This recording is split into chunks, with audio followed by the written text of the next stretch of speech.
बिस्मिल्लाहिर्रहमानिर्रहीम। अस्सलाम वालेकुम। कैसे हैं आप सब? बरकत रमज़ान में खुशामदीद।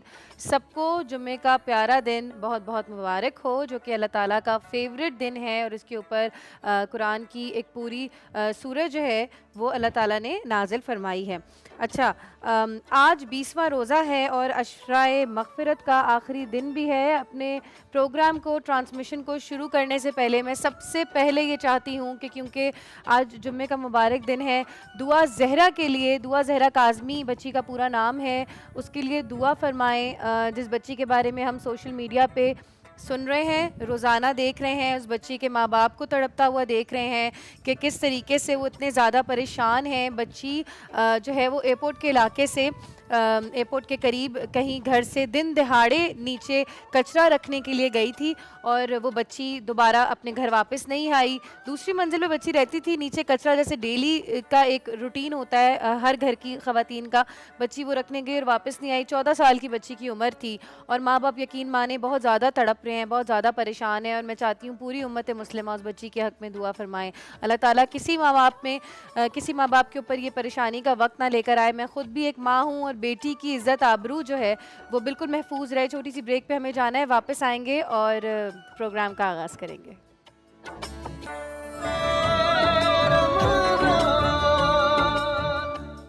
खल्क़े खुदा की खिदमत सबसे बड़ी इबादत अल्लाह की।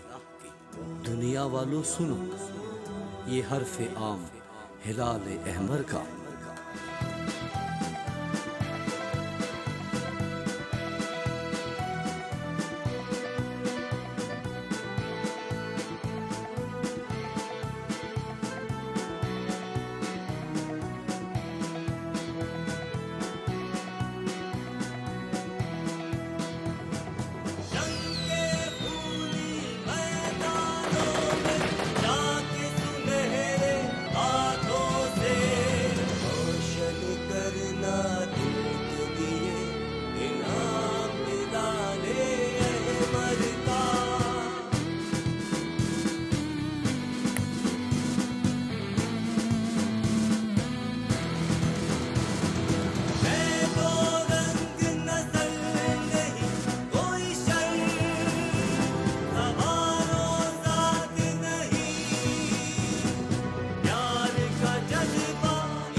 बरकत रमज़ान में खुशामदीद। शुरू करते हैं जनाब एक नेकी।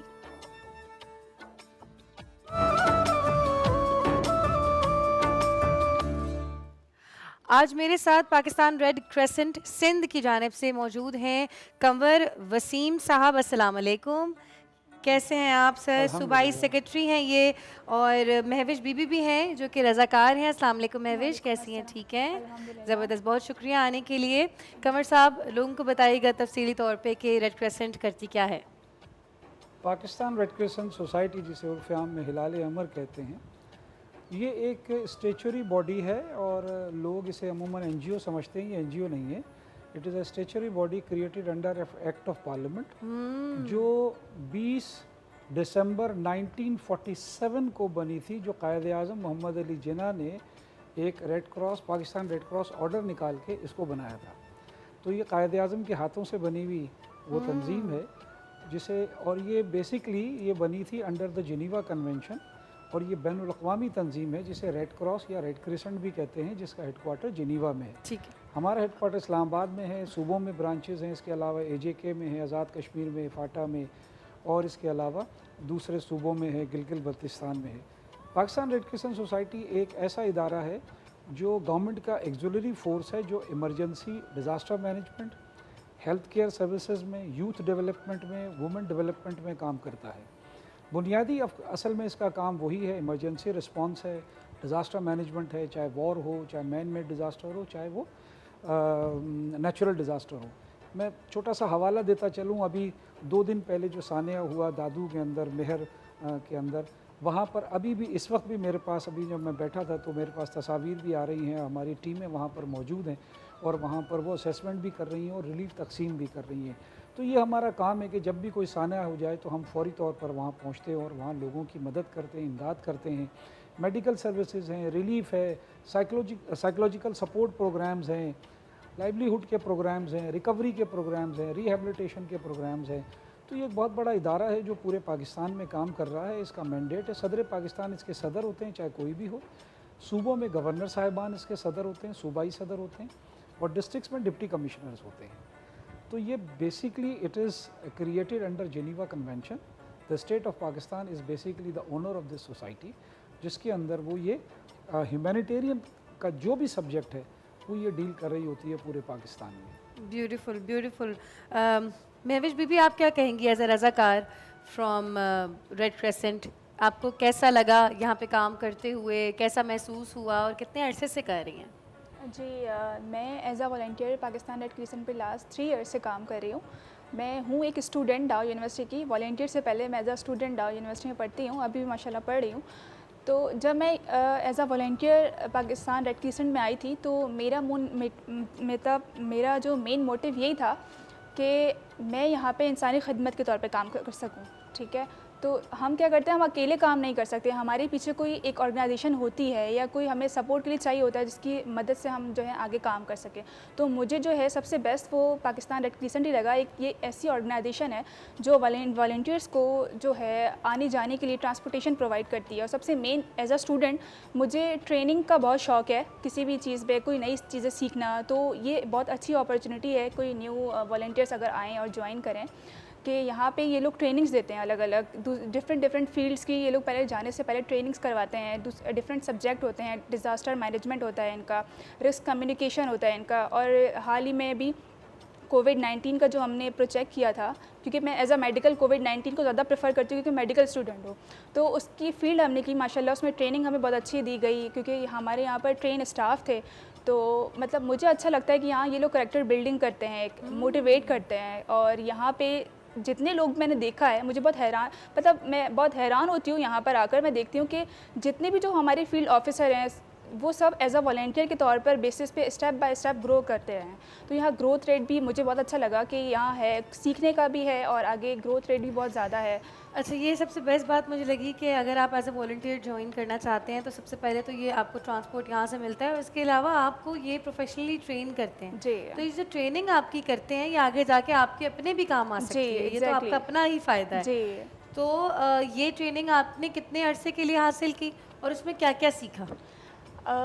मैं जब स्टार्टिंग में आई थी तो तब कोविड-19 का प्रोजेक्ट स्टार्ट हुआ था।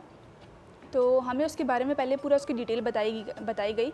तो अब वहाँ पे इनका मायार ये होता है कि वो ये नहीं देखते कि हमने जो है ना हर बंदे को उसकी एजुकेशन के हिसाब से बताना है। हाँ। बल्कि वो ये देखते हैं कि हमने सबको एक साथ लेकर चलना है। मेरे साथ सिर्फ मैं अकेली नहीं हूँ, मेरे साथ हज़ारों के हिसाब से वॉलंटियर हैं।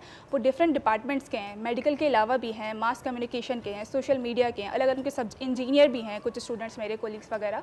तो ये लोग जब ट्रेनिंग देते हैं तो उन सबको हर एक चीज़ का कि हमने अगर फील्ड में किसी भी फील्ड में उतरना है तो वहाँ पे हमें क्या प्रॉब्लम हो सकते हैं और क्या चीज़ें हैं, उनको ये जो रिस्क हमें आ सकते हैं तो उनको ये कोप अप करने के लिए कोपिंग स्ट्रैटेजीज हाँ स्ट्रैटेजीज बताते हैं। एग्जैक्टली। तो ये सारी चीज़ें बताई गई। और इसके अलावा हमने एक प्रोजेक्ट किया, जो मैंने प्रोजेक्ट किया स्टेप का, जिसमें सुनामी ड्रिल्स वगैरह, जैसे जलजला आ जाता है तो स्कूल के बच्चों को हमने सिखाया, कॉलेजेस में गए और अलग अलग कम्युनिटीज़ में गए। तालीम ये हासिल करके आगे भी देते हैं। एग्जैक्टली। जी। तो लोग फिर आगे से हमें उसका फीडबैक भी देते हैं कि हमें जो है ना बहुत खुशी हुई। तो वो जो खुशी होती है उनकी, वो मुझे बहुत मतलब सुकून होता है मुझे कि मैं बहुत एक अच्छी ऑर्गेनाइजेशन में काम कर रही हूँ। ऐसी ऑर्गेनाइजेशन है जहाँ पे मैं खुद सेटिस्फाई हूँ और लोग भी जो है मुझे जब फीडबैक देते हैं इतना खुश होकर कि आप आए थे, हमें ये चीज़ नहीं पता थी और आपने हमें सिखाया। उनके पेरेंट्स बताते हैं हमें। और जैसे कोविड का सेशन हमने दिया था बच्चों को, तो बच्चे क्या कर रहे थे कि जो चीज़ हमने उनको बताई ना कि कोविड से ये चीज़ें होती हैं, आप वैक्सीन लगाएं। वैक्सीन का भी हमने कैंपेन की थी। तो उनकी फैमिली में थे कि उनके पेरेंट्स ने नहीं लगाया था, अम्मी ने थी उनकी नहीं लगाया था वैक्सीन। तो वो बच्चा मुझे बता रहा था जब हम सेकेंड सेशन के लिए गए थे, तो वो बच्चे मुझे कहने लगी कि मैम आप जब ना वैक्सीन के बारे में बता के गई थी कि ये ना बहुत अच्छी चीज़ है, फ़ायदेमंद चीज़ है, तो मेरी मदर ने नहीं लगाई थी वैक्सीन। जब मैंने उनको इन चीज़ के बारे में बताया तो फिर वो नेक्स्ट डे ही वो वैक्सीन लगाने के लिए गई। तो मेरे लिए जो है ये खुशी की बात है कि सवाब का भी ये काम होगा ना, दिल को तस्कीन भी मिलती होगी कि वही वाली बात जो मैं डेली कहती हूँ कि अल्लाह की एक इंसान को, अल्लाह की एक मखलूक को अगर हम मदद कर दें या बचा लें तो पूरी इंसानियत को बचाने के बिल्कुल। मुतबादिल होता है। ये बताइए कि आप यूथ को क्या मैसेज देंगी महविश? मैं यूथ को ये मैसेज दूंगी एज अ वॉलंटियर के तौर पर कि आप आएँ हिलाल अमर को ज्वाइन करें। यहाँ पे बहुत अच्छी अपॉर्चुनिटीज़ मिलती हैं स्टूडेंट्स को भी, और ये नहीं होता कि स्टूडेंट जो है आके सिर्फ अपने आप को फुल टाइम यहाँ सर्व करते हैं।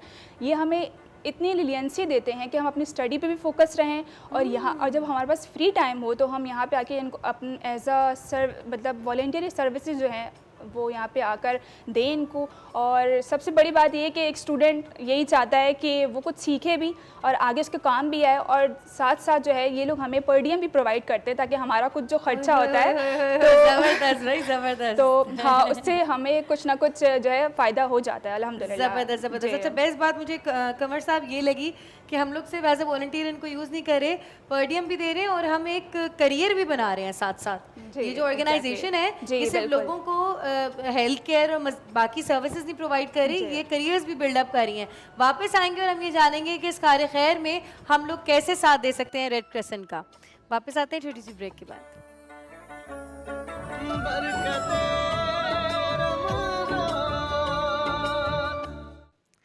वेलकम बैक जनाब। रोज़ाना की तरह रमज़ान मुबारक में एक नेकी जारी है और हमारे साथ पाकिस्तान रेड क्रेसेंट से मौजूद हैं कंवर वसीम साहब, जो कि सूबाई सेक्रेटरी हैं। और अब मैं इनसे पूछने वाली हूँ कि हम लोग कैसे इस ऑर्गेनाइजेशन की सपोर्ट कर सकते हैं। बचपन से कंवर साहब हमने अपनी किताबों में रेड क्रेसेंट के पूरे पूरे सिलेबस पढ़े हैं, इसके हवाले से बात हो रही थी, तो आप बताइए कि आज क्या हिसाब है इसका? देखिए, आपने जो अच्छी बात की कि सिलेबस में हिलाल अमर का, बल्कि पहले ये रेड क्रॉस होती थी तो रेड क्रॉस के नाम से ये सारा चलता था, फिर ये इसका नाम मुस्लिम कंट्रीज़ में चेंज हुआ तो वो रेड क्रेसेंट हो गया और चांद आ गया। वो बात बिल्कुल सही है। सवाल आपका बड़ा रेलेवेंट है कि कैसे इसकी मदद की जाए। देखिए, पाकिस्तान रेड क्रेसेंट सोसाइटी एक ऐसा इंडिपेंडेंट ह्यूमैनिटेरियन इदारा है, ऑर्गेनाइजेशन है जो तूल व अर्ज़ में फैला हुआ है, यानी कि बिल्कुल नॉर्थ से लेकर साउथ तक हम मौजूद हैं। हमारे अपने लोग हैं, अपने वॉलंटियर्स हैं, अपना स्टाफ है, अपने दफातर हैं। एक तो अच्छी बात यह है कि हम किसी पे डिपेंडेंट नहीं हैं। हाँ, ये ज़रूर है कि ये तमाम सर्विसेज देने के लिए हमें फ़ंड्स दरकार होते हैं। गवर्नमेंट हमें फ़ंड्स नहीं देती। आप समझ लें कभी कभार ही कोई गाय बगाए अगर उन्होंने फ़ंड दे दिया तो दे दिया, वरना नॉर्मली वो नहीं होता। तो हम थोड़ा सा, एक अच्छी बात तो नहीं है, लेकिन बहरहाल एक ये है कि हमें फ़ंड्स की फरहमी के लिए भी तकोदो करनी पड़ती है और फिर उसके बाद उसे खर्च भी करना पड़ता है। अब जैसे रेड क्रेसेंट का एक एम ये है कि हम प्राइमरी हेल्थ केयर सर्विसेज के अंदर ज़्यादा से ज़्यादा काम करें। सिंध का जहाँ तक ताल्लुक़ है, चूँकि मैं सिंध का मेरी ज़िम्मेदारी है, तो सिंध में आप जानती हैं, चाहे आप थर ले लें, चाहे दूर दराज के देहात ले लें, ये ले लें, वो ले लें, वहाँ जो हालत है वहाँ सेहत की, वो मैं क्या बताऊँ, सारों को पता है। एक चीज़ जो मैं बताना चाहता हूँ वो ये है, शहरों में हमारा ज़्यादा काम नहीं है, क्योंकि हमारे साथ जो इंटरनेशनल पार्टनर्स हैं वो कहते हैं कि यहाँ बहुत सारी अपॉर्चुनिटीज़ और ऑल्टरनेटिव मौजूद हैं लोगों को। बिल्कुल ऐसा ही है। एक गली से दूसरे गली में अस्पताल है, डॉक्टर है। तो रेड क्रॉस का बुनियादी फ़लसफ़ा क्या है? हम वहाँ काम करेंगे जहाँ दूर दूर तक कोई ना हो। वो कहते हैं वहाँ जाओ। अब वहाँ जब जाते हैं तो ज़ाहिर वो एक बहुत दूर की बात हो जाती है। वहाँ वसाइल चाहिए, गाड़ियाँ चाहिए। वहाँ हम BHUs बनाते हैं, बेसिक हेल्थ यूनिट्स है, जहाँ हमें दवाइयों की ज़रूरत होती है, डॉक्टरों की तनख्वाह की ज़रूरत होती है। फिर जो अमला होता है उसको रिहाइश देते हैं। वो रोज़ाना तो आ जा नहीं सकता ना, वो रहता भी है वहाँ पे। फिर इस रहने में एक फ़ायदा ये होता है कि वो 24 घंटे वहाँ के गाँव के लिए, औरतों के लिए, बच्चों के लिए, रात की 2 बजे भी कोई आ जाए और उसको कहे कि हमें ये काम है तो वो अवेलेबल होता है। अगर सैलाब आ जाए, ये कोई इमरजेंसी होता है तो वो अवेलेबल होता है। तो अब इस तरह का पूरा जाल बिछाना वहाँ पर, फिर वहाँ के ख़वातीन को वहाँ पर सिखाना, फ़र्स्ट एड की बुनियादी चीज़ है, फ़र्स्ट एड की तरबियत, बेसिक हेल्थ की तरबियत, लाइवलीहुड की तरबियत, उनकी दस्तकारी के लिए ऐसे मौक़े उनको फ़राहम करना कि वो ख़ुद थोड़ा बहुत कमा सकें और कर सकें। पानी का आप जानती हैं बहुत बड़ा इशू है। पानी अगर हम साफ़ पानी, अगर सिर्फ साफ़ पानी दे दें तो आधे से ज़्यादा बीमारियाँ तो वैसे ही ख़त्म हो जाए पाकिस्तान में। तो वहाँ साफ़ पानी नहीं है। अब साफ़ पानी की सहूलत अगर दी जाए तो बेसिकली ये हेल्थ का इशू है। हेल्थ के साथ वहाँ पर ये, मैं आपको एक छोटी सी मिसाल दूँ। हमारे साथ एक बड़ा अच्छा वाक़या हुआ कि जब हमने वहाँ डीप वेल हैंड पम्प लगाए और उसके साथ हमने एक RCC का टैंक भी लगाया जहाँ पर वो, और सोलर पंप थे वो, यानी लगाते ही वहाँ थे जहाँ बिजली ना हो।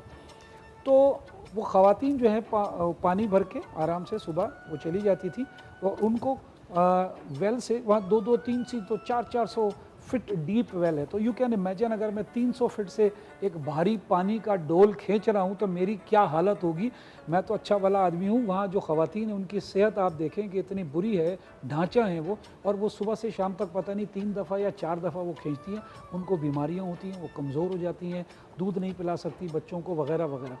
जब हमने ये किया तो फिर हमें ये पता चला कि वो खुश बहुत हैं। पूछा भाई क्यों खुश हो, तो कहने लगी कि वो जो हम इतना दूर जाके पानी भर के और वो मटकों में सुराइयों में भर के लाते थे, वो जो टाइम बच रहा है वो मैं अपने बच्चे को दे रही हूँ, तालीम के लिए दे रही हूँ, घर की सफाई के लिए दे रही हूँ, और ये सोच रही हूँ कि मैं और क्या कढ़ाई करूँ कि मुझे 2 पैसे मिल जाएं। जबरदस्त जबरदस्त। अब आप देखें कि एक पानी का कुआं लगाने से कहाँ तक उसके असर बात जाते चली गई। वो कहते हैं ना, वही बात बुजुर्ग कहते हैं कि एक नेकी से इतनी बरकतें फैल जाती हैं कि वो इंसानी जहन वहां तक नहीं पहुंच सकता। तो ये बहुत सारी चीज़ें, चिराग जी, जल बिल्कुल। उठते हैं। बिल्कुल। तो ये चीज़ें वहाँ जब हम जाते हैं तो हमारी तो खुशी का इंतहा नहीं होती जब हम उनको इस तरह देखते हैं। फिर हम इनको ऐसे वॉलंटियर्स को और ऑफिसर्स को, फीमेल्स को वहाँ ले जाते हैं। वहाँ की फीमेल्स, हमारे पास स्पेशल पिक्टोरियल सिलेबस बने हुए हैं, एक लफ्ज़ नहीं लिखा हुआ, सिर्फ तस्वीर से उन अनपढ़ लोगों को बताया जाता है कि उन्हें सफाई कैसे करनी है, बच्चे को कैसे नहलाना है, नाखून कैसे साफ़ करने, पर्सनल हाइजीन कैसे करनी है, घर की सफाई कैसे करनी है कि उनको बीमारियां ना लगें, और शौहर को कैसे देखना है, काम अगर वो खेतों में जा रही हैं तो काम कैसे देखना है, मवेशियों को कैसे देखना है, उसकी बीमारी ना लग जाए। ये एक स्पेशल चीज़ है जिसमें जो बुनियादी सेहत में आती है, जो हम लोग वहाँ पर करते हैं। फर्स्ट एड का बहुत बड़ा प्रोग्राम है हमारा जो हम कर रहे हैं। हमारा क्लिफ्टन 3 तलवार पे ट्रेनिंग इंस्टीट्यूट, हमारा हेडक्वार्टर भी वहीं पर है, सिंध का सूबाई हेडक्वार्टर। वहाँ पर हम स्कूलों में, कॉलेजेस में, यूनिवर्सिटी में सालों से फ्री ट्रेनिंग करवा रहे हैं, सालों से। किधर है, किस शहर में? सॉरी, ये हमारा कराची में क्लिफ्टन 3 तलवार पे अच्छा, हमारा 3 जो तलवार। लालेमर हाउस है, वहाँ हमारा ट्रेनिंग सालों गुजर गए हमें फ्री में, स्कूल में, कॉलेजेस में ट्रेनिंग कराते हुए, यूनिवर्सिटीज़ में ट्रेनिंग कराते हुए, वर्कशॉप्स कराते हुए। देखिए ये वो चीज़ें हैं कि जो आप डोनर को दिखा नहीं सकते। ये अलग बात है कि हमारे मेडिकल इंस्टीट्यूशंस भी बहुत बड़े हैं। हमारे पास हैदराबाद में कार्डिक हॉस्पिटल है बड़ा, जनरल हॉस्पिटल बहुत बड़ा 150 बेड का है। हमारे पास सक्खर में बहुत बड़ा हॉस्पिटल है, खैरपुर में बहुत अच्छी सारी डिस्ट्रिक्ट ब्रांचेज वहाँ पर बहुत ज़बरदस्त काम कर रही हैं। तो कहने का मकसद ये कि वो तो है, लेकिन अगर आपने बच्चों की जहन साजी करनी है, फिर किरदार साजी करनी है, फिर उनको माशरे का किरदार साजी बहुत बड़ा काम है। अगर ये माशरे का एक हमारा स्लोगन है टू बी अ वर्दी सिटीजन। सिटीजन नहीं चाहिए, भीड़ नहीं चाहिए, वर्दी ट्रेंड लोग चाहिए। बिल्कुल बिल्कुल जब तक ट्रेंड हमारा माशरा नहीं बनेगा, मुल्क नहीं बनेगा। लिहाजा वो काम हम कर रहे हैं, दिन रात उसमें लगे हुए। लेकिन उसके साथ साथ जो इमरजेंसी रिस्पॉन्स, देखिए डिज़ास्टर मैनेजमेंट एक बड़ा टेक्निकल सब्जेक्ट है, इसको सीखना पड़ता है। ये खाली अब पाकिस्तान में वो कॉन्सेप्ट ख़त्म हो गया है कि सैलाब आ गया जाके थैले बांटो तो वो कहते हैं जी डिज़ास्टर मैनेजमेंट कर लिया। तो ये तो एक बड़ा टेक्निकल सब्जेक्ट है, इसके लिए सीखना पड़ता है, इसके लिए डिग्रियाँ हैं, ग्रेजुएशन है, मास्टर्स की डिग्रियाँ होती हैं। तो ये बहुत बड़ा सब्जेक्ट है। इसके अंदर बहुत सारी फील्ड है जो हम कर रहे होते हैं। हमारा बहुत बड़ा इमरजेंसी रिस्पांस सेंटर है, वहाँ पर जो हम पूरे सिंध को देख रहे होते हैं। डिजिटली भी हमने उसको कनेक्ट कर दिया है सारा। तो ये एक टेक्निकल काम है जो हम गवर्नमेंट के साथ कर रहे हैं। बताइएगा जी, रिहैब के बारे में। रिहैब में यही है कि अगर मिसाल देखिए, 2 चीज़ें हैं। एक तो ये है कि जो कम्युनिटी हम इंतहाई, हम वल्नरेबल भी नहीं बोलते, हम मोस्ट वल्नरेबल बोलते हैं। वल्नरेबल तो फिर हम सारे ही हैं ना। हाँ जी, हाँ, मोस्ट वल्नरेबल की बात होती है, जो दर्जे में बिल्कुल नीचे चला जाए, जिसके पास बेसिक सहूलियात भी ना हो। देखें, इल्म का ना होना भी वल्नरेबिलिटी है, बहुत बड़ी, बहुत तो बड़ी। अब आंख का ना होना भी वल्नरेबिलिटी है, बिल्कुल ठीक है ना। ऐसे ही। कान का ना होना, इल्म नहीं आ रहा ना, कान का ना होना भी वल्नरेबिलिटी है। बिल्कुल। अब ये वो सारी चीज़ें हैं जो हम वहाँ पर देखते हैं कि कौन आदमी है जिसके पास वसाइल नहीं है, जो नहीं कर सकता। फिर वहाँ हमारी एक स्पेशल टीम है। जैसे इन्होंने अभी बात की थी वॉलंटियर्स की, मैं बात करूँ, हम तो अनट्रेंड वॉलंटियर लेते ही नहीं हैं। हमारा वॉलंटियर लाजमी जब इनरोल होगा तो एक मखसूस इंडक्शन कोर्सेज के थ्रू जाएगा। जब वो ट्रेंड हो जाएगा और उसको सर्टिफिकेट मिलेंगे तो वो फील्ड में जाएगा। तो उसके लिए मुख्तलिफ टीमें बनी हुई। मैं आपको बताऊँ, हमारे यहाँ वॉलंटियर्स के सेगमेंट्स हैं। Relief volunteers, assessment volunteers, IT volunteers, trainers हैं, ट्रेनर्स वॉलंटियर्स हैं। इसके अलावा हमारे पास मैकेनिक्स हैं, हमारे पास बोट चलाने वाले लोग हैं, स्विमर्स हैं हमारे पास। तो ये सारी चीज़ें हमने अलग से मुझे कर रखी बड़े हैं अरसे बाद पाकिस्तान पे प्राउड फील हो रहा है कि ये सारी चीज़ें हमारे पास हैं। असल में देखें ये बात, अब आप अगला सवाल आपके जहन में ये आएगा तो फिर ये लोगों को क्यों नहीं पता आता है ना। हाँ, वैसे मैं दिल में सोच यही हाँ, मुझे पता तो बात ये है, देखिए मैं आपको बताऊं, रेड क्रॉस का आप बुनियादी कॉन्सेप्ट देखें। हम लोग तशहीर, पब्लिसिटी इसकी तरफ नहीं जाते। हमारा काम है खामोशी से चुपचाप जाएं, काम करें, उसको दें, उसको वसाइल दें और फिर आगे निकल जाएं जहाँ वसाइल नहीं हैं, फिर वहाँ वसाइल दें। जब वो अपने पाँव पे खड़ा हो जाए तो हम डोनेशन अपने लिए नहीं मांगते, हम कहते हैं हमें डोनेशन इसलिए दो कि हम किसी को उसके वसाइल पे खड़ा कर डोनेशन तो सकें। कोई सर अपने लिए नहीं मांगता, पहले तो ये बात हमारी आवाम को समझने की जरूरत है। ये है बात सारी। तो अब हम तो इसलिए कि दूसरा पाँव पे खड़ा हो जाए और फिर आगे चला जाए, सारी उम्र उसको नहीं खिलाना है, ठीक है ना? नहीं, इसको बनाना है, इसको बनाना बना है, के फिर छोड़ आगे देना निकल है, जाना है। बिल्कुल। अब ये कॉन्सेप्ट है हमारा। तो ये वजह है कि खामोशी। देखिए मैं आपसे एक सवाल पूछ सकता हूँ, आप बिल्कुल, बताएं 2 सवाल। इंटरनेशनल रेड क्रॉस का बानी कौन था या उसका आज प्रेसिडेंट कौन है, सेक्रेटरी, किसी को नहीं पता। They don't work in publicity. एक चीज़ और बताऊँ आपको, 192 कंट्रीज में रेड क्रॉस रेड क्रिसेंट है। कितने में? 192 countries. The headquarter is in Geneva. Now you can imagine the Geneva headquarter is dealing 192 countries. अब आप इसकी स्ट्रेंथ देखें, इसकी ताकत देखें, इसकी अफरादी क़ुव्वत देखें, कितनी बड़ी ऑर्गेनाइजेशन और कितनी खामोशी से काम कर रही है। हाँ, यही सोच रही थी मैं। जंग में भी करती है। हमारा जेलों में बहुत काम चल रहा है, जहाँ जेलों में जो फॉरेन डिटेनीज़ हैं उनके लिए हम बहुत काम कर रहे हैं। हमारा रेस्टोरेशन ऑफ फैमिली लिंक्स है। अगर कुछ लोग बिछड़ जाएं तो उनसे फैमिली से रब्ता करवाना, वाओ, उनको मिलवाना, जबरदस्त। ट्रेसिंग करना, तलाश गुमशुदा, ये सब हमारा काम है बैनुल अक़वामी तौर पर। किसी मुल्क में आदमी हो, हिलाल अमर के पास आ जाए, हम इंशाल्लाह वहाँ उसको ढूंढ के निकाल देंगे। कुछ लोग मर जाते हैं तो हम कब्र तक जाके उसकी तस्वीर लेके देते हैं कि भाई ये बंदा मिल गया है मगर ये मर गया है। ब्यूटीफुल, बहुत शुक्रिया, बहुत शुक्रिया। आज मेरे साथ आखिर में बस डोनेशन की मुझे अपील है कि हाँ। लोग ज़्यादा से ज़्यादा डोनेशन दे दें ऐसे लोगों को। बिल्कुल, ये चीज़ है बस। ज़्यादा से ज़्यादा रमज़ानुल मुबारक में अपनी डोनेशंस निकालें ताकि अल्लाह ताला भी आपको इसका अजर अजीम अता फरमाए। और रमज़ान में तो एक नेकी के बदले अल्लाह ताला पता नहीं कितनी नेकियों का सवाब देते हैं। जाते हैं छोटी सी ब्रेक की तरफ, वापस आएंगे और जारी रखेंगे बरकते रमज़ान।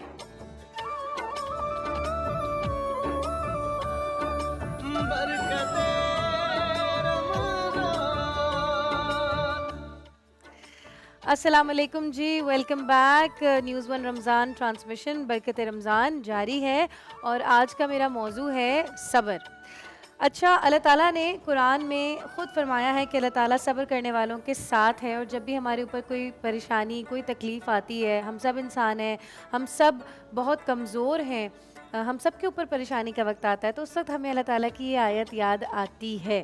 और जब बात आती है सब्र की तो सबसे पहले हज़रत अय्यूब अलैहिस्सलाम हमें याद आते हैं कि जिनका ज़िक्र अल्लाह ताला ने ख़ुद कुरान पाक में इरशाद फरमाया।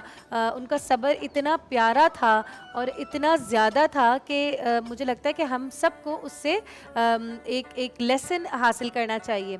अच्छा, जब भी हमारी तकलीफ़ें और परेशानियाँ आती हैं ना तो मुझे वो शेर याद आता है कि नूह की कश्ती को देखता हूँ, हौज़े मलामत में डूबा हुआ हूँ। कि मतलब हमारी छोटी छोटी सी तकलीफ़ें और परेशानियाँ होती हैं, मगर अगर हम अपने पैगम्बरों की तकलीफ़ें और परेशानियाँ देखें और अज़ियतें देखें जो उन्होंने हमारे लिए झेली हैं।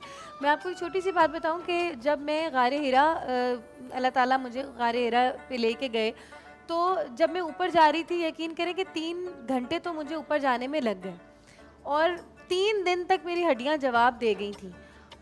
बिस्तर पे पड़ी रही थी मैं। तो मैं ये सोच रही थी कि मेरे नबी सरकार सल्लल्लाहु अलैहि वसल्लम ने हमारे लिए, अपनी उम्मत के लिए वो रोज़ाना उधर जाते थे और रोज़ाना वहाँ अपने मुराक़बात में, अपने मुशाहदात में मसरूफ़ रहते थे और अपनी उम्मत के बारे में सोचते थे और उनके ऊपर वहाँ वही नाज़िल हुई। हमारे पैगम्बरों ने कितनी हमारे लिए मेहनत की। फिर हम जब हज करते हैं तो पूरे हज के सफ़र में हम यही देखते हैं कि जब हम धूल मिट्टी में उधर सो रहे होते हैं और वहाँ पे हमारे लिए साबुन और खुशबू वाली चीज़ें भी इस्तेमाल करना मना होती हैं, तो हमें पता चल जाता है कि हमारी असल में औकात क्या है। कि जो तुम 10-10 हज़ार के या 25-25 हज़ार के परफ्यूम लगाते हो, अगर तुम ये ना लगाओ और 3 दिन में तुम्हें मैं खुशबू लगाने से रोक दूं, तो तुम्हारी ये औकात है कि तुम एक बदबू के ढेर के अलावा और कुछ हो नहीं। और हज के ऊपर सब्र का हम ये लेसन सीखते हैं। मैं वो लेसन्स बता रही हूँ जो मैंने खुद समझे और सीखे हज के दौरान। कि बताया ये जाता है कि जब हज के ऊपर हम चल रहे होते हैं तो हर दुनिया के हर हिस्से से हर किस्म का इंसान वहाँ पे मौजूद होता है। और क्योंकि इंसान के अंदर बदबू के भपके भी वहाँ से निकल रहे होते हैं। अरब एक रेगिस्तान है और बहुत गर्म इलाका है और वहाँ उस वक्त उन दिनों में खुशबू लगाना मना होती। तो आप अगर एक मुँह भी बना लेना, एक इंसान के और दूसरे इंसान के बीच में कोई फासला भी नहीं होता। हम सब एक दूसरे के दरमियान फंसे हुए अल्लाह ताला के तरफ बढ़ रहे होते हैं, दौड़ रहे होते हैं, वो सफ़ेद कफन पहन के। तो जनाब अगर हम वहाँ हल्का सा मुंह भी पसूड़ लें, जिसे कहते हैं पंजाबी में, या मुंह भी बना लें, तो अल्लाह ताला को वो हज पसंद नहीं आती। फिर उसके बाद जब हम वो सारा सफ़र करते हैं, वहाँ पे वो रातें गुजारते हैं और वहाँ पे शैतान को कंकरियाँ मारने जाते हैं और फिर वहाँ से पैदल चलकर हम आते हैं काबा में। उस दिन को वो सारे अरकान हमने मुकम्मल करने होते हैं। उस दौरान आप ये याद रखें कि हमारे पास तो, हम तो पैकेज पे जाते हैं, हमारे पास तो खाना पीना सब कुछ अवेलेबल होता है। हमें बीच में वो खड़े होते हैं स्प्रे मारने के लिए, हमारा सर भी ठंडा कर रहे होते हैं, हमारे पास बुज़ुर्ग होते हैं, हम उनकी व्हील चेयरों पे चला देते हैं जनाब। मगर हमारे पैगम्बरों के लिए ये सारी चीज़ें नहीं थी। उन्होंने भूख प्यास काटी हमारे लिए, उन्होंने वो सारे अरकान पूरे किए उन फैसिलिटीज़ के बग़ैर जो आज हमें मौजूद हैं हज पे। और आप यकीन करें कि जब हम काबे के साथ तवाफ़ करते हैं और उसके बाद हम सफ़ा मरवा करते हैं, उस दौरान हम लोगों को जो है पता चलता है कि हमारे पैगम्बरों ने, और ख़ास करके मेरे आखिरी नबी सल्लल्लाहु अलैहि वसल्लम ने हमारे लिए कितनी मेहनत की, कितना सब्र किया कि उन्होंने मक्के वालों का भी जुल्म सितम सहा और अपने बहुत ही करीबी लोगों से भी जुल्म सितम सहा, मगर मेरे नबी ने एक उफ भी नहीं की। मेरे नबी अगर चाहते तो कितना ही आसान था कि वो सख्ती से दीन फैला देते, मगर उन्होंने सब्र किया। और मैं बार बार यही कहती हूँ कि वही हकीम लुकमान वाली बात के, जिस चीज़ का कोई इलाज नहीं है तो हकीम लुकमान ने कहा कि इसका इलाज मोहब्बत है। तो जो मरीज़ आया था उसने बोला कि अगर इससे भी इलाज ना हो, तो उसने बोला मोहब्बत की मिकदार बढ़ा दो। तो सब्र के साथ हमने मोहब्बत को बढ़ाना है और उस सब्र का हमें अजर दे तो नहीं सकते, मगर अपनी ज़ात में, अपनी कैपेसिटी में रहते हुए अपने आका को देना है। खुदारा सब्र हमारा रोड पे भी होना चाहिए। जब हम चाहते हैं कि एक दूसरे से आगे जो है वो अपनी गाड़ी को जहाज़ बना के उड़ा दें और मैं तुझसे पहले चला जाऊं और तू मुझसे पहले ना जाए, और हम रोडों पे जो है वो बदतमीज़ी का मुजाहरा कर रहे होते हैं। ये बातें रोडों से शुरू होती हैं, ये बातें घर के बेडरूम से शुरू होती हैं। मियाँ बीवी आपस में एक साथ सब्र करें। तेरा लिबास हूँ मैं, मेरा लिबास है तू। मियाँ बीवी जो है वो देखें, एक माँ के पेट से 6 बच्चे पैदा होते हैं, 6 के 6 एक जैसे नहीं होते। तो माँ तो बड़ी हिकमत के साथ उन बच्चों को लेके चलती है, मगर जब माँ नहीं रहती तो उन बच्चों को साथ सब्र से जुड़ के रहना होता है। तो सब्र हम देखें अपनी ज़िंदगी में हर जाविये में, हर सू, हर एक्सपेक्ट में हमें अपने बच्चों के साथ सब्र करना होता है। जब वो ज़िद कर लेता है और वो कहीं भी मॉल पे नीचे बैठ जाता है और रेडियाँ रगड़ने लग जाता है कि मुझे ये चीज़ चाहिए, उस वक्त अगर हम बच्चे की इज़्ज़त नफ्स मजरू करेंगे और बच्चे को एक लगा देंगे और डांट देंगे या कुछ कह देंगे, तो वो बच्चे को वो मेमोरी वो बड़ा होते तक साथ लेके चलेगा।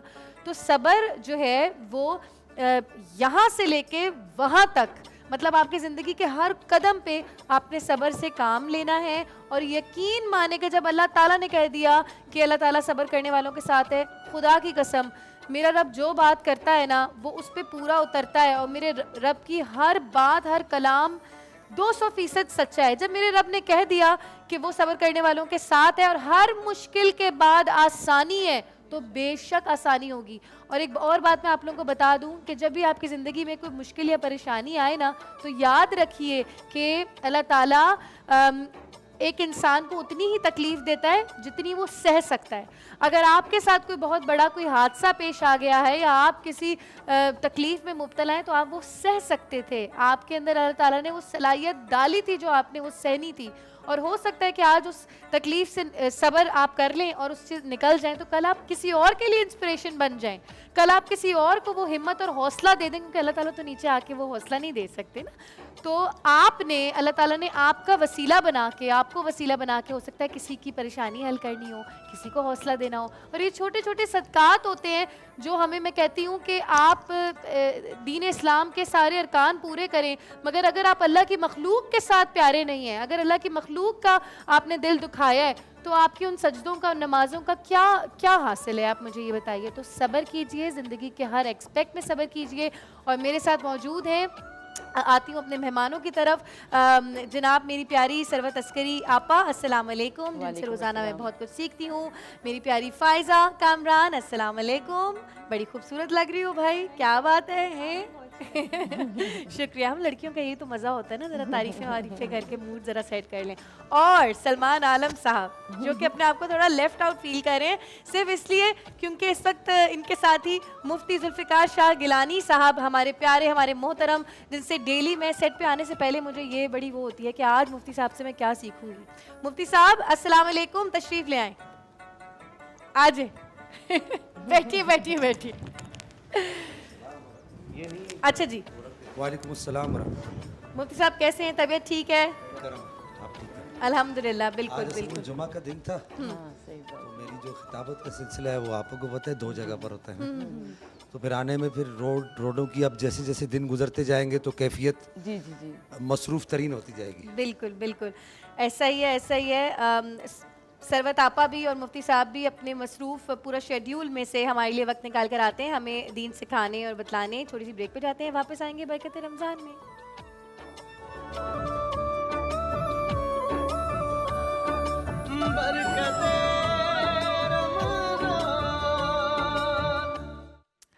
अस्सलाम वालेकुम जी, बरकत रमज़ान में खुश आमदीद। बात हो रही है आज सब्र के हवाले से। मैं आपा से पूछूंगी, आपा सब्र जमील क्या है? बिस्मिल्लाहिर्रहमानिर्रहीम, अस्सलाम वालेकुम। सब्र ऐवान सलाती में कहाँ मिलता है? सब्र का फूल सरे नोके से ना खिलता है।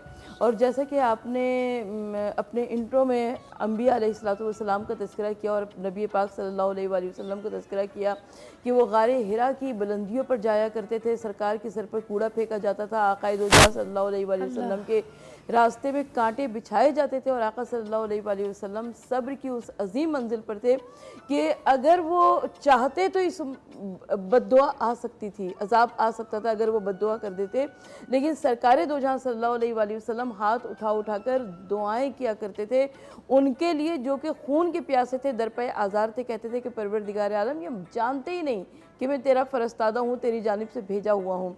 तो जब सब्र की बात आती है तो यकीनन सब्र इंसान के अंदर एक रूहानी ताकत पैदा कर देता है, एक ऐसी रूहानी ताकत पैदा कर देता है कि जितनी ही हवादिस, जितनी ही परेशानियां, जितनी मुश्किलात क्यों ना आए, लेकिन उसके बावजूद वो किसी ना किसी तरीक़े से उन हवादिस, उन परेशानियों, उन मुश्किलात से निकल जाता है। और जब सब्र की बात आती है तो मैं, क्योंकि अय्याम भी चल रहे हैं, लिहाजा मैं मौलाए कायनात मौला मुश्किल कुशा के हवाले से बात करना चाहूँगी कि जब 19 रमज़ान को मस्जिद कूफा में एक ज़रबत लगी और जब मौलाए कायनात ने आवाज़ दी फुस्तु बिरब्बिल काबा, रब्बे काबा की कसम अली कामयाब हो गया, तो हज़रत अली को जब उठाकर घर में लाया गया और उसके बाद इब्ने मुलजिम को लाया गया, तो रिवायत की कहती है कि इब्ने मुलजिम के हाथ बंधे हुए थे रस्सियों से। मौलाए कायनात ने फरमाया, कहा कि इसके हाथों की रस्सियों को खोल दो। और क्योंकि मौलाए कायनात जहर में बुझी हुई तलवार थी और वो अलील थे, लिहाजा उनके लिए एक शरबत का गिलास आया था। मौलाए कायनात ने अपने कातिल को वो शरबत का गिलास पिलाया, कहा कि बेटा हसन, मैं मुझसे ज़्यादा ये इस शरबत के गिलास का हकदार है। और उसके बाद मौलाए कायनात ने इमाम हसन मुश्तबा अलैहिस्सलाम को वसीयत की, कहा कि देखो अगर मैं ज़िंदा बच जाऊँ तो फिर मेरा इख्तियार है, मैं चाहूँ तो माफ़ करूँ, और लेकिन अगर मैं इस दुनिया से चला जाऊँ तो एक ज़र्ब के बदले इसको एक ही ज़र्ब लगाना। अल्लाहु तो ये अकबर, सब्र की मंजिल कमाल है, ये सब्र जमील है, इससे बढ़कर हम सब्र और की कौन सी इंसाफ मिसाल का लाएंगे? तकाजा आप देखें। देखिए, इंसाफ और अदल की जब बात आती है तो मौलाए कायनात हज़रत अली फरमाते हैं, कहते हैं अना कतीलुल अदालत, यानी मुझे मेरी सख्त तरीन अदालत ने कत्ल किया। अच्छा, मौलाए कायनात अली इब्न अबी तालिब अलैहिस्सलाम के पास बहुत सारे लोग आए, कहा कि आप खलीफतुल मुस्लिमीन बने। अच्छा, जब मौलाए कायनात खलीफतुल मुस्लिमीन बने तो आपने बैतुल माल के ख़जानची को बुलाया और पूछा कि कितनी रकम है तुम्हारे पास। तो जो कुछ बैतुल माल के ख़जानची ने बताया उसको मौलाए कायनात ने बराबर मसावी तौर पर सब में तकसीम करा दिया और खाली बैतुल माल में झाड़ू दिलाकर 2 रकात शुक्राने की नमाज़ पढ़ी। और अली इब्न अबी तालिब अलैहिस्सलाम का वो जुमला बहुत मशहूर है कि मौलाए कायनात ने फरमाया कि अगर ये माल मेरा अपना भी होता तो भी मैं इसे अल्लाह की रज़ामंदी के अलावा खर्च ना करता, जाएगा, ये माल तो अल्लाह का है, मेरी हैसियत तो सिर्फ एक अमानतदार की है। तो अली इब्न अबी तालिब अलैहिस्सलाम ने बहुत ज़्यादा अदल और इंसाफ के ऐसे मुजाहरे किए कि रिवायत तारीख़ ये कहती है कि 2 अफराद आए अली अमीरुल मोमिनीन की खिदमत में, रात के अंधेरे में आए ताकि कुछ मौलाए कायनात को कन्विंस कर सकें कि ये मुश्किल मौज़ूआत किसी और वक्त के लिए उठा रखे। मौलाए कायनात के पास जब आए तो एक चिराग जल रहा था और अली इब्न अबी तालिब अलैहिस्सलाम उसकी जलते हुए चिराग की रोशनी में कुछ बैतुल माल का काम कर रहे थे। अब ये दोनों अफराद सामने आए, मौलाए कायनात ने, शेर खुदा ने उस चिराग को गुल कर दिया और कहा कि बेटा हसन, जो अंदर से चिराग जल रहा है वो तुम लेकर आओ ताकि मैं गुफ्तगू करूं। अब जो कुछ वो कहने के लिए आए थे वो सब भूल गए। अब एक नया मसला खड़ा हो गया। अब इन्होंने कहा कि या अली अमीरुल मोमिनीन, जब एक चिराग जल रहा था तो उसे बुझाया क्यों, और जब बुझा ही दिया था तो अंदर से नया जलता हुआ चिराग मंगवाया क्यों।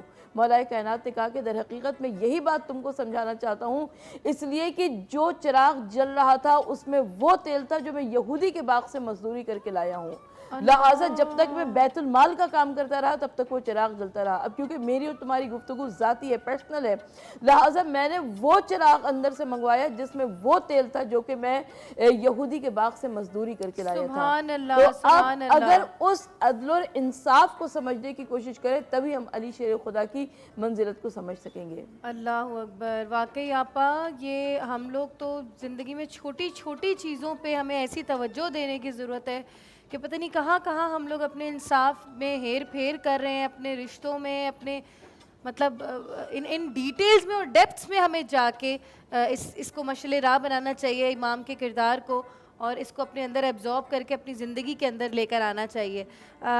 मुफ्ती साहब, बात हो रही है सब्र के हवाले से, इस हवाले से आप क्या इरशाद फरमाएंगे हमारे लिए? बिस्मिल्लाहिर्रहमानिर्रहीम। अल्लाहु रब्बु मुहम्मदिन सल्लल्लाहु अलैहि वसल्लम नहनु इबादु मुहम्मदिन सल्लल्लाहु अलैहि वसल्लम ली खमसतुन नुतफ़ी बिहा हर्रल वबाइल हातिमा अल मुस्तफ़ा वल मुर्तदा वबनाहुमा वस्सय्यदा।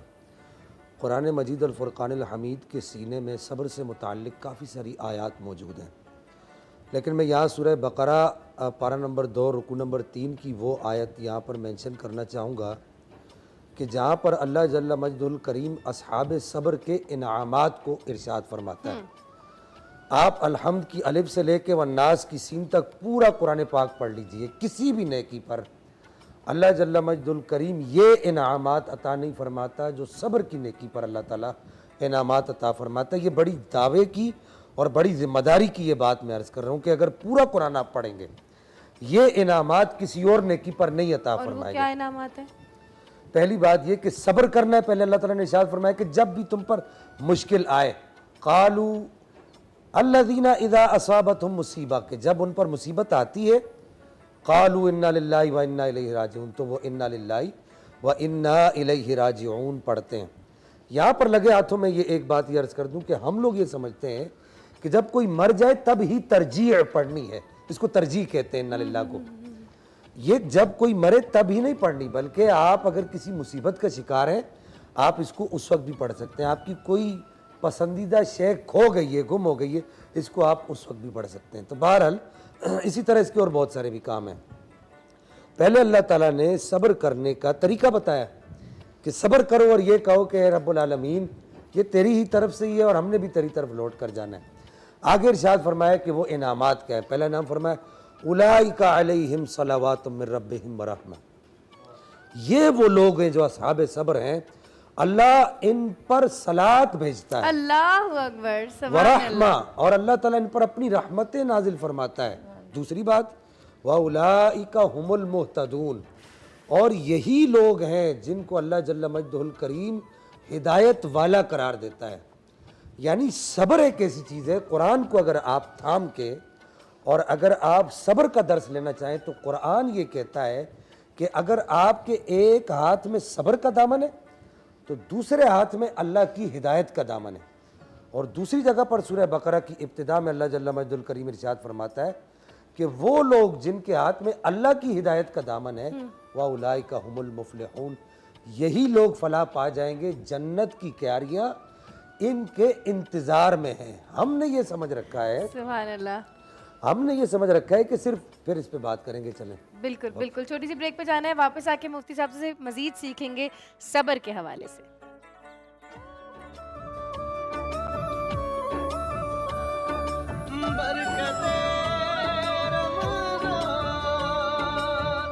हमने शुरू करना है आज की रेसिपी को, और वो क्या है? आज हम बना रहे हैं कस्टर्ड लजानिया। वाओ, पहली दफ़ा नाम सुना है। ये भी आपने खुद बनाया? जी बिल्कुल, जबरदस्त। शुरू एज करें। ऑलवेज शुरू करें। अच्छा जी, हम बिस्मिल्लाहिर्रहमानिर्रहीम के साथ अपना काम शुरू करेंगे। ये मेरे फेवरेट वाले बिस्किट। हाँ, ये आपके फेवरेट वाले। आधी रात को लाता है बेचारा गरीब। नाम भी नहीं ले सकती ना कौन सा बिस्किट है। नाम नहीं ले सकते, लेकिन हमें पता तो होता है ना कि हम कौन से बिस्किट्स कर रहे हैं। ये सबसे मजे के होते हैं, चाय के साथ वाले। आप पानी चाहिए, पानी। बचपन से हम ये वाले खाते। अच्छा जी, बिस्किट्स के साथ हम क्या कर रहे हैं? गेस करें अब आप। हाँ, मज़ेदार वाले बिस्किट जो अच्छा, हम जब मैंने स्कूल में भी पढ़ाया है ना, तो वहाँ पर हम क्या कर रहे होते थे कि ब्रेक में मेरी एक बड़ी अच्छी फ्रेंड थी, उसको कुछ नहीं चाहिए होता था चाय के साथ, उसको ये वाले बिस्किट्स चाहिए होते थे। अच्छा हाँ, मुझे भी वाकई मी टाइम होता है ना, उसमें वो फ्रेश होने के लिए आप माएँ अक्सर बच्चों को सुला के अपने वो 5 मिनट आपको चाहिए होते हैं, ईमान से चाहिए होते हैं। एग्जैक्टली। अच्छा जी, हमने क्या किया, ये वाले बिस्किट्स ले लिए हमने। जी बिल्कुल, ये बिस्किट्स लिए, और बिस्किट्स के साथ असल में हुआ ये दुआ कि आज हम जो है 2 रेसिपीज़ के मूड में थे, मगर क्योंकि हमारे पास आ गई ब्रेकिंग न्यूज़, इसलिए हमारी रेसिपी 2 से 1 हो गई। जी, अगर जो चीज़ हम बनाने वाले थे आज, जो हमने मिस आउट कर दी है, वो इंशाल्लाह हम कल बिल्कुल। अच्छा, हम इसको स्ट्रेट अवे क्या करें, हम इसी में डाल रहे हैं, अपने जो हमारी सर्विंग डिश है उसमें हम डाल रहे हैं। मैं दिखा दूँ यहाँ से, कैमरा अगर दिखा दे हमें, हम इसमें क्या करें। हाँ बिल्कुल दिखा रहा है। अच्छा जी, हम इसमें क्या करें कि ये हमने ले लिया है मक्खन।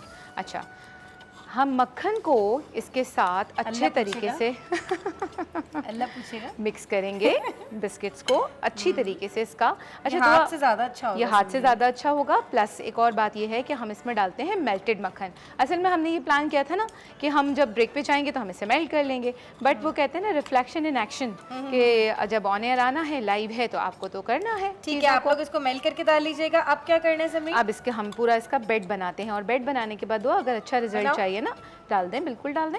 और अगर आपको मजीद इसका अच्छा रिजल्ट चाहिए तो आप इसका बेड बनाने के बाद आपने क्या करना है, आप लोगों ने मेल्ट करके मक्खन डालना है। सही है बच्चियों? बिल्कुल मेल्ट करके डालना है। ठीक काम करना, वरना बहुत जूतियां पड़ेंगी तुम लोगों को।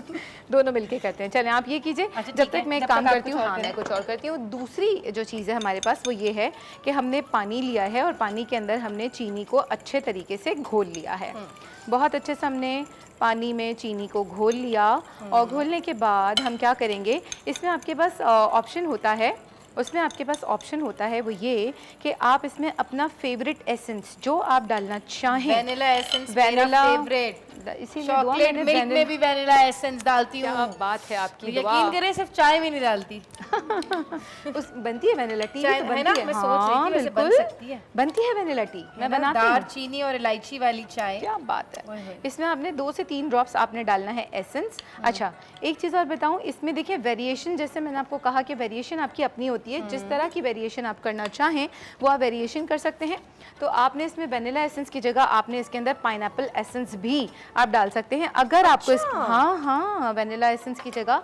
और वो जो बनता है ना दुआ, ओ हो।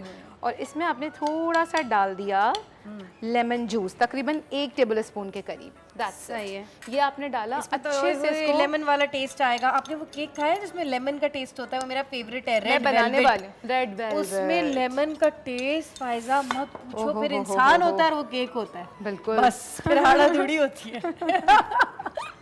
अच्छा जी, ये दुआ ने बहुत अच्छे से इसको मिक्स कर दिया है। हम इसका पूरा बेड बनाएंगे। मत दिखाइएगा दुआ का काम आप। नहीं, कोई मसला नहीं, बिल्कुल दिखाएं, दुआ बहुत अच्छा काम करती है। तमाम ख़वातीन देखें अपने अपने तौर पे कोशिश करती हैं, और दुआ तो खैर बड़ी एंथुजियास्टिक हैं। मैं देख रही होती हूँ किचन सेगमेंट में, मेरे बड़ी हेल्प कर रही होती हैं दुआ। अच्छा जी, सेट हो गया आप। बिल्कुल। अच्छा देखिए, ये अभी थोड़ा सा हमारा अनइवन इसलिए लग रहा है क्योंकि हमने इसमें मेल्टेड बटर नहीं डाला। आप बनाए, हमारा काम है खाना। क्या बात है, ज़बरदस्त। ये हमने किया। इसके बाद आपने इसको रखना होता है फ्रीज़र में आधे घंटे के लिए। ये बिल्कुल सेट हो जाता है और एक अच्छी सी लेयर आ जाती है। इस लेयर के लगने के बाद आपने जिसमें, क्योंकि ये है बिस्किट कस्टर्ड लजानिया, तो हम इसमें ये करें जैसे लजानिया में लेयर्स होती हैं, पहली लेयर आ गई, अब दूसरी लेयर हमारा फेवरेट रफान कस्टर्ड, इसमें हमने क्या किया है, कस्टर्ड बनाना है ना इसके लिए। बिल्कुल जी, देखिए कितना इस तरह से करके ना, इस तरह। अच्छा, ये काफ़ी देर से रखा है तो थोड़ा सा ही हमारा सेट हो गया, बट इट्स ऑल राइट। इस पोजीशन पे भी आप ये कर सकते हैं कि आपका जो बीटर होता है, हैंड बीटर, हैंड विस्क होता है ना, उसको अगर आप इस तरह जैसे हम एग बीट कर रहे होते हैं मिक्स करें तो ये आपका स्मूथ हो जाएगा। आपने लगानी है इसकी लेयर, अच्छी सी एक लेयर, इसके बाद हमारी थर्ड लेयर होगी। मुझे मैं लेयर बिल्कुल आप लगाएं, इसकी लेयर आप लगाइए।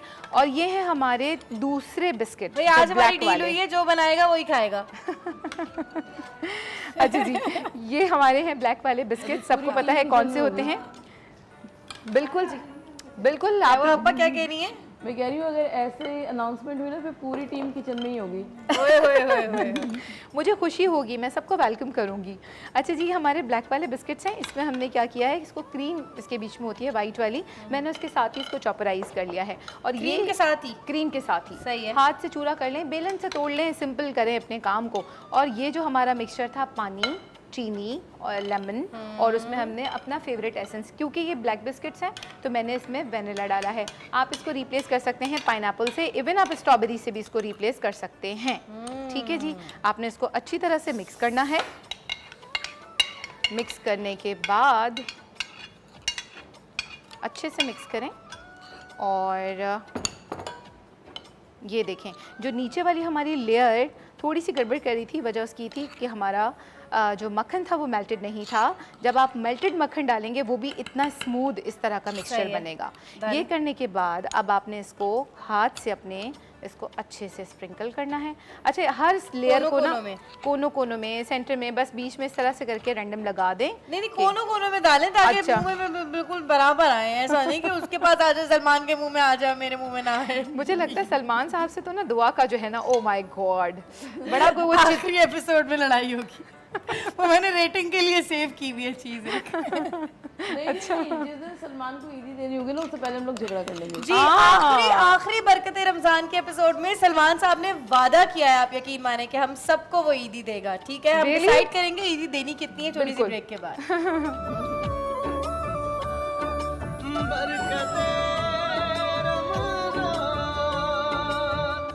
वेलकम बैक जनाब, हमारा प्यारा सा मीठा तकरीबन रेडी है। समरीन, फिनिशिंग कर दीजिए। हम रुक गए थे क्योंकि हम ब्रेक पे गए थे, तो मैंने सोचा कि लास्ट लेयर मैंने ये क्या किया है, ये मिल्क पैक की क्रीम ली है, देख रहे हैं आप कितनी गाढ़ी ज़बरदस्त। मैंने इसको बड़ा, क्योंकि देखिए रमज़ान है, मैंने पहले भी कहा कि हमारी कोशिश होती है बड़ी इंस्टेंट सी रेसिपीज़ बनाएं, तो मैंने इसको सिंपल जो फोक होता है ना, कांटा जो होता है, उससे मैंने इसको फेंटा है। और इसमें मैंने क्या किया है, 1 टीस्पून मैंने वेनिला एसेंस डाला और थोड़ी सी मैंने इसके अंदर शुगर भी ऐड किया, क्योंकि मुझे मीठा ज़्यादा पसंद है। अदरवाइज़ आप लोग इसको एज इट इज़ भी यूज़ कर सकते हैं। ये हमारी फाइनल लेयर है। इसके ऊपर हम क्या करेंगे, ये वाले बिस्किट्स डालेंगे, ये वाले बिस्किट्स भी लगाएंगे डेकोरेट करके, लगाएंगे। बिल्कुल बिल्कुल बिल्कुल जी, बिल्कुल। ये वो है ना, ये टॉपिंग है एक तरह से ना, लजानिया है तो इसकी टॉपिंग है। ठीक है जी, इस तरह से करके हमारा लजानिया क्या बनाया है दुआ मलिक तुमने। शाबाश दुआ, वेरी गुड। शेफ दुआ हो गई मैं। बाय नॉट। अच्छा जी, अब हम इसमें आप देखिए समरीन जी, दिल चाह रहा है कि मैं बच्ची हो जाऊं। बिल्कुल हो जाइए, आप हैं बच्ची दुआ, है ना। अपने अम्मी अबू की। हाँ, मैं से भी छोटी हूँ, जो आपने कहने की कोशिश की है ना। बिल्कुल सही कहा ना दुआ मैंने। ठीक है जी। अच्छा, आप देखिए कलर आप अपने हिसाब से रख सकते हैं, लेकिन देखिए मैंने इसको कॉम्प्लीमेंट करना था वाइट, येलो, ब्राउन, ऐसा मतलब आप बचपन में चले जाए ना। बिल्कुल जी। और देखिए कटिंग भी मैंने कोई कटर यूज़ नहीं किया, मैंने सिंपल फोर्क से इस पे बस स्क्वायर्स कटिंग करके और हमने ये लगाए हैं। आप इसमें वेरिएशन कर सकते हैं, आप अगर इसमें किसी फ्रूट की लेयर देना चाहते हैं तो वो दे सकते हैं। उसके साथ आप अगर मज़ीद कुछ और ऐड करना चाहते हैं, स्प्रिंकल्स आते हैं, बंटीज आती हैं, अगर बच्चों के लिए बना रहे हैं तो वो आप डाल सकते हैं। और इस तरीके से ये तैयार हो जाएगा हमारा मज़ेदार सा कस्टर्ड। रोज़ा नहीं तोड़ना मैंने। ये रफ़ान कस्टर्ड का हमारा जो है कस्टर्ड लजानिया रेडी है। रेडी है, देखो दिखाओ दिखाओ दिखाओ दिखाओ, कैमरा पे दिखाओ, कैमरा दिखाओ, थोड़ा टिल्ट कीजिए। अरे दिखाइए ना, ये क्या बात है, क्या ज़बरदस्त लग रहा है, right? Thank you so much chef Samreen. Most कल वेलकम तो आप एनी टाइम। चरगा बना दीजिएगा। परसों बनेगा। परसों बनेगा। परसों आप ये होंगी मैं ना? ले जाऊँ अपने टेबल पे? बिल्कुल, यहाँ इजाजत शॉट है? बना लें? शॉट तो बना लिया ना, बनाओ कितना ले। बनाएंगे? दुआ की एक्साइटेड है मीठा देख के आज। चले जी, ready हो थैंक गया। You so much. Most और welcome, वापस आप आते ले जा हैं सकती हैं आप, अपने बिल्कुल। मौजू की तरफ। आज हमारी बात हो रही थी सब्र के हवाले से और मुफ्ती साहब ने अपनी गुफ्तगू शुरू की थी इस हवाले से कि सब्र करने वाले के लिए इनामात अल्लाह ताला ने क्या क्या रखे हैं। और मुफ्ती साहब, मैं ये अर्ज़ कर रहा था कि अल्लाह जल्ला मजदुल करीम ने पूरे कुरान पाक में किसी और नेकी के इतने इनामात और इतने अजर नहीं अता फरमाए जितने सब्र करने वाले के अता फरमाए। उसमें से पहला इनाम ये इरशाद फरमाया कि उलाइका अलैहिम सलावातुम मिर रब्बिहिम, ये वो लोग हैं जो सब्र करते हैं, इन पर उनके रब की तरफ से दुरूद है, व रहमा, और उसके रब की उनकी तरफ से रहमतें हैं, व उलाइका हुमुल मुहतदून, और यही लोग अपने रब की तरफ से हिदायत पाने वाले हैं। जबकि सूरह बकरा पारा नंबर 1 में अल्लाह ताला ने हिदायत याफ्ता लोगों के लिए ये इरशाद फरमाया कि उलाइका अला हुदम मिर रब्बिहिम व उलाइका हुमुल मुफलिहून, कि यही लोग हिदायत याफ्ता हैं और ये लोग फलाह पाने वाले हैं। हमारे आम तौर पर ये समझा जाता है कि सब्र जो है वो एक सिर्फ निजी ज़िंदगी में सब्र किया जाता है, बल्कि आप अपनी ज़ाती ज़िंदगी में भी सब्र कर सकते हैं, अपनी मुआशरती ज़िंदगी में भी सब्र कर सकते हैं, और आपको कदम कदम पर सब्र के नमूने अपनी ज़िंदगी में कायम करने की जो है वो कोशिश करनी चाहिए और कायम करने के मौके मैसर आते हैं। ठीक है। मसलन अभी जो वक्त है, इफ्तार का जो वक्त है, आप अगर इस वक्त अगर रोड पर चले जाएं थोड़ी देर के लिए, अगर खुदा न खास्ता किसी ने थोड़ी सी गाड़ी आगे कर दी और इफ्तारी वहीं पर हो जाएगी, उसी सिग्नल पर इफ्तारी हो जाएगी। बिल्कुल ऐसा ही। पहले तो वो भाई जिसने गाड़ी आगे की उसने सब्र का दामन छोड़ा, फिर ये भाई जिसने गाड़ी आगे होते हुए देखा, या ये मेरी बहन जो भी है जिसने गाड़ी आते हुए आगे हुए देखा और वो दरवाज़ा खोल के बड़ी जो है वो स्टाइल से बाहर निकला और उसने आकर एक उखाड़ पछाड़ मचा दी। ये सिर्फ एक आदमी की वजह से पूरे सब लोगों का रोज़ा यूँ समझिए कि तबाह हुआ और बर्बाद हुआ। वो सारे बेचारे यहीं पर बैठे रहे। ये क्या है? सब्र ना करने का नुकसान है। सही। अगर हम थोड़ा सा सब्र कर लें, अपने ऊपर बर्दाश्त कर लें, तो ये सारी जो बदमज़गी और बदनज़मी जो फैलती है ये ख़त्म हो जाए। अगर सब्र का दामन छोड़ते तो नबी पाक अलैहिस्सलाम छोड़ते, अगर सब्र का दामन छोड़ते तो जनाब सिद्दीक़ अकबर छोड़ते, अगर सब्र का दामन छोड़ते तो जनाब उमर फ़ारूक छोड़ते, उस्मान गनी छोड़ते, जनाब हैदर करार छोड़ते, और अगर सब्र का दामन छोड़ा जाता तो इमाम हुसैन रज़ी अल्लाह तआला वर्दा अन्ना छोड़ते कि वो जानते हैं मैं हक पर हूँ और ये मेरे नाना की उम्मती हैं, ये मुझे कलिमा पढ़ पढ़ के मुझे धमकियाँ दे रहे हैं और मुझे कलिमा पढ़ के कहने के हुसैन अब ईमान वाले हैं, तुम ईमान ले आओ, तुम यजीद की बैत कर लो वगैरह वगैरह। अगर सब्र का दामन छोड़ना होता तो इमाम हुसैन ने सब्र का दामन छोड़ते। तो हमारे लिए इसमें दर्स है कि वो लोग हक पर होते हुए, सच पर होते हुए सब्र का दामन नहीं छोड़ते। तो आज हम सब्र का दामन छोड़कर अपने तमाम मामलात को ख़राब करते हैं। है फलाहो कामरानी नरमियो आसानी में, बड़ी सही बात है, बिल्कुल मुफ्ती साहब। है फलाहो कामरानी नरमियो आसानी में, हर बना काम बिगड़ जाता है नादानी में।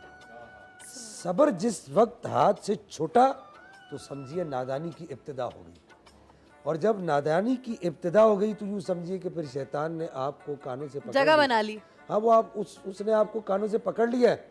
अब वो आपको जहाँ चाहेगा, जिस जगह चाहेगा, जिस तरह चाहेगा आपको ले जाएगा।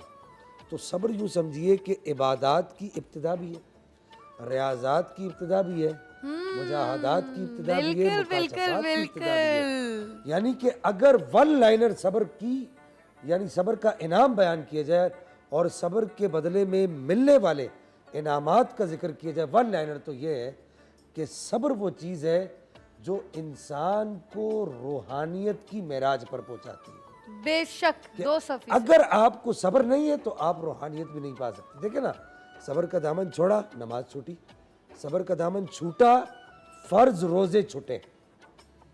कितने लोग हैं आज फर्ज रोजे छोड़ते हैं और वो क्या, आप अगर उनसे पूछे तो वो क्या कहते, सब्र नहीं हो सकता, हमसे प्यास बर्दाश्त नहीं, हमसे भूख बर्दाश्त नहीं होती। यानी ये सब्र ही तो है जिसने आपको अल्लाह के फ़राइज़ को अदा करने की तौफीक दी है।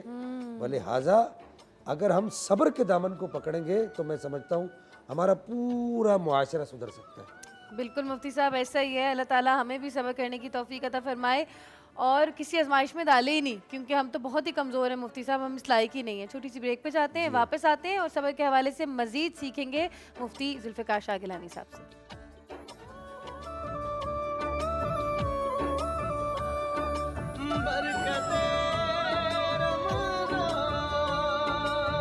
जिक्र उनका जहाँ भी किया जाएगा,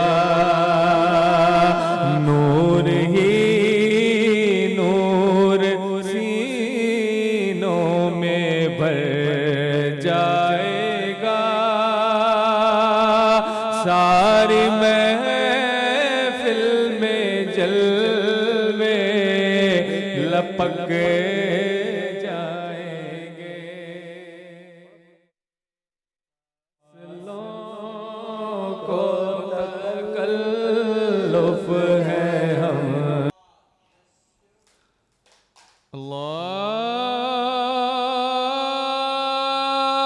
अल्लाहु अकबर, अल्लाहु अकबर,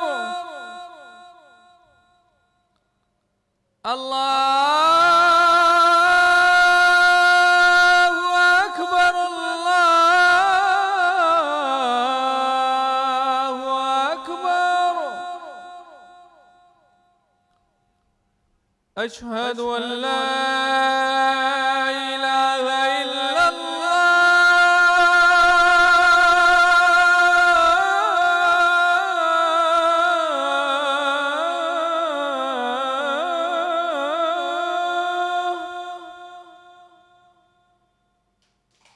अशहदु अन ला इलाहा इल्लल्लाह।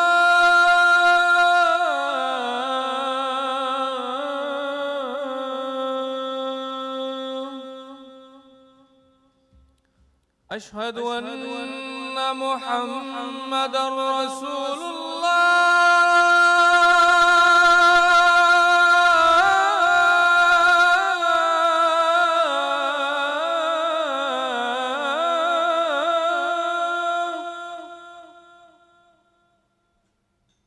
अशहदु अन्ना मुहम्मदर रसूलुल्लाह।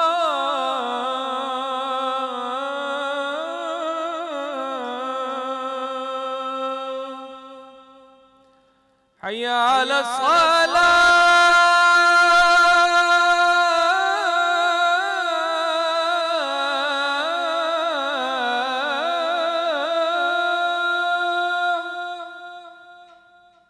हय्या अला सलाह,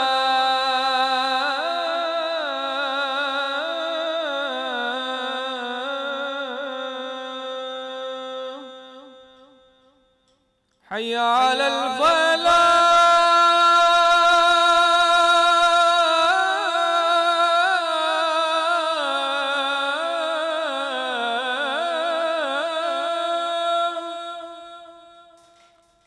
हय्या अलल फलाह।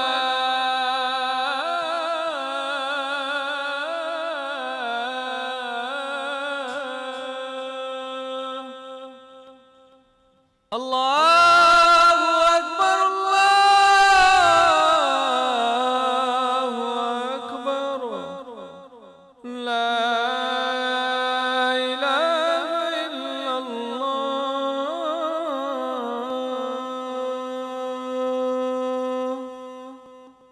बिस्मिल्लाहिर्रहमानिर्रहीम। अल्लाहुम्मा रब्ब हाज़िहि दाअवति ताम्मा वस्सलातिल क़ाइमा आति मुहम्मदनिल वसीलता वल फ़ज़ीला वद्दरजतर रफ़ीआ वबअस्र मक़ामम महमूदनिल्लज़ी वअदतहु वरज़ुक़ना शफ़ाअतहु यौमल क़ियामह इन्नका ला तुख़लिफ़ुल मिअआद। शुक्र अल्हम्दुलिल्लाह, आज का रोज़ा भी तमाम हुआ और इतने कोई मज़े का कस्टर्ड समरीन मैंने ज़िंदगी में नहीं खाया। यकीन करें, मज़ा आ गया। मज़ा आ गया। अच्छा मुफ्ती साहब, दूसरा अशरा शुरू हो चुका है? तीसरा अशरा मतलब रात से शुरू हाँ हो जाएगा। शुरू हो चुका है। आज शुरू हो गया। हाँ रोज़ा अफ्तार किया ना, अभी दिमाग ही ना बिल्कुल वो हो रहा है जैसे आप सबका हो रहा है ना। चलिए जी चाय पीते हैं, अब अपनी अपनी इबादतों की तरफ चलते हैं और तीसरा अशरा शुरू हो चुका है। कल इंशाल्लाह मिलेंगे 3:45 पे न्यूज़ 1 रमज़ान ट्रांसमिशन बरकते रमज़ान में।